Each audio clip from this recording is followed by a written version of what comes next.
Adventures of Ellen White and the Pioneers. The mistake is discovered.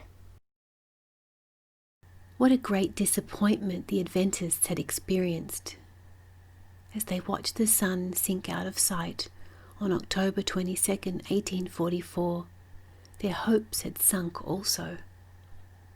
Even some continued to watch until the clock finally struck 12 o'clock midnight. And with the darkness of night came a sadness into the hearts of the people, similar to the feeling experienced by his disciples when Jesus saw their beloved Master dying upon the cross. The disciples had expected Jesus to be crowned king and to set up his kingdom. And later, they did see him wearing a crown, but how sad it was, a crown of thorns, and Jesus was hanging on the cross. How heavy and sad the disciples' hearts were that night, and how great their disappointment was. And now, the Adventists, how great their disappointment was also. Why did God allow this great disappointment to come to the Adventists? The disappointment was also a test of faith. Many people had heard Mr. Miller and others are preaching about the great prophecies in the Bible, but when they were disappointed, they did not remain faithful. Instead, they even joined the scoffers, saying, "Where is the promise of his coming? For since the fathers fell asleep, all things continue as they were from the beginning of the creation." But that is not true. And we've proved it's not true from the Bible when we study about the great dark day, the red moon, and the falling stars. Those things had never happened before, and they have never happened again since then. God said they would happen along that way in history, and they did happen just when Jesus said they would. Yes, these things were to happen as signs to let people know that Jesus was getting closer. It was very hard for the Adventists to take up the duties of their life again.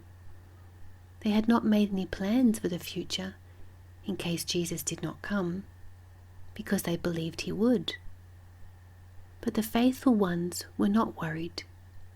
They still believed that God was leading them and that he would show them their mistake about the 2,300 years.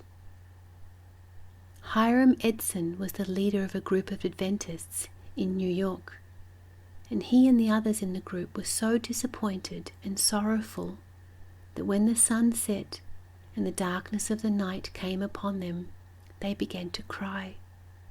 Men and women wept and prayed all night. They had no desire to sleep. They must think and pray. And they prayed that God would give them light and help them find the answer to their mistake as to why Jesus had not come. Early the next morning, Hiram Edson said to one of his friends, "Let us go and see some of the other brethren and encourage them." And so they started walking through a field where the corn had been cut and stacked into shocks or piles. They were sad and thinking seriously as they walked along, not talking or even noticing each other. Suddenly Hiram Edson felt the presence of the Lord in such a strong way that he stopped and prayed there beside the shocks of corn. And the Spirit of God came upon him in such a powerful manner that he seemed to hear a voice say, "The sanctuary to be cleansed is in heaven." The other man had not noticed that Hiram Edson was still way back in the cornfield. "Brother Edson," he called, "what are you stopping for?" Hiram Edson called back, "God is answering our morning prayer." The two men hurried together again, and Mr. Edson told him what he had seen and heard. "The sanctuary to be cleansed is in heaven." This information seemed very new and strange to both of these men, But somehow they believed it, even though they could not understand it yet. They hurried on to tell the other friends the latest news.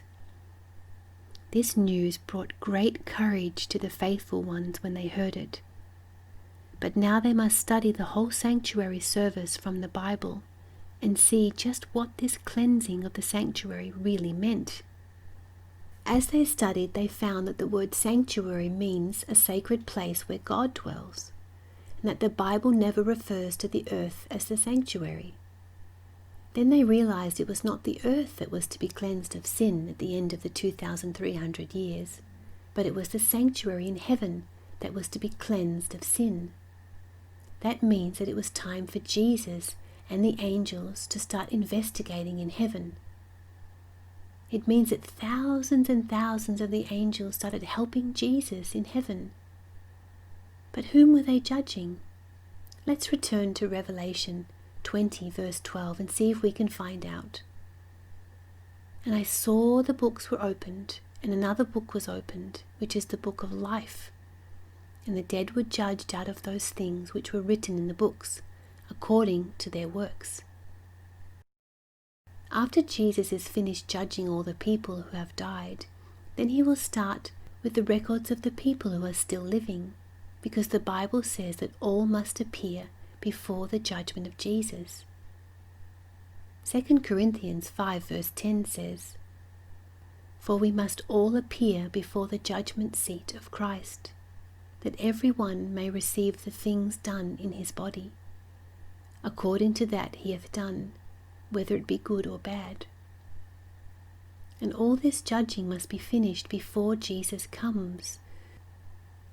Now the Adventists could understand why Jesus could not have come back in 1844 to take the people to heaven, for there was a work to do in heaven, and God wants as many people as possible to be prepared and ready to go to heaven when Jesus does come.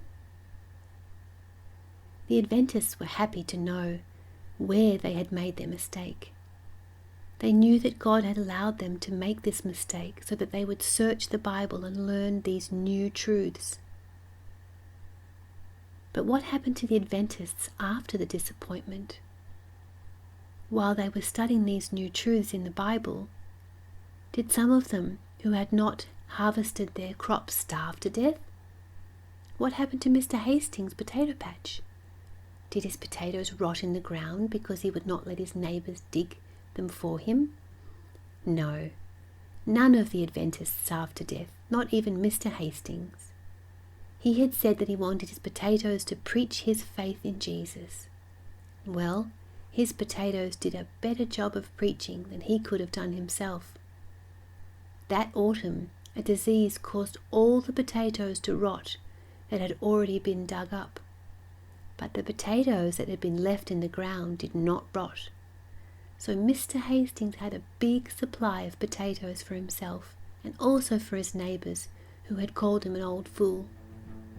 And the next spring, when it was time to plant potatoes again, many people had come to Mr. Hastings to buy potatoes to plant in their gardens. What the people thought was going to cause Mr. Hastings a lot of trouble turned out to be a great blessing to him and also to his unfortunate neighbours. Come and join us next time to hear about the meaning of the sanctuary in the Bible